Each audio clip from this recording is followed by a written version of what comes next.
شیرینی شربتی پسته‌ای با آرد سمولینا.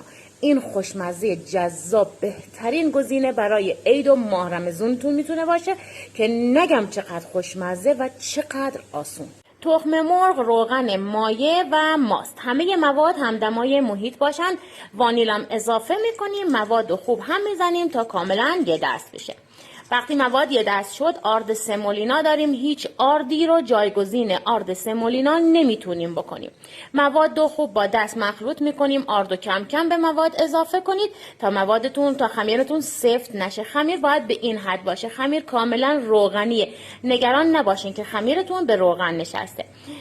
اندازه یه دونه گردو از خمیر بر میداریم، وسطش رو گود میکنیم.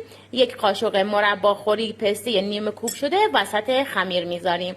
خمیرمون رو جمع میکنیم، اضافات خمیر رو میگیریم و خوب تو دستمون میغلطونیم. این شیرینی کلا ترک میخوره وقتی توی از فر در میاد، ولی شما کاملا تو دستتون بغلطونید.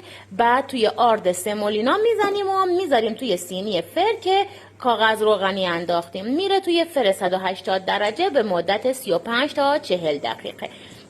5 دقیقه آخر گریل هم روشن کنید. حالا شهد خنکمون رو روی شیرینی کاملا داغمون میریزیم و خوب همه شیرینی رو توی شهد غوطه بر میکنیم. شهدتون نباید غلیظ بشه، در همین حد باشه.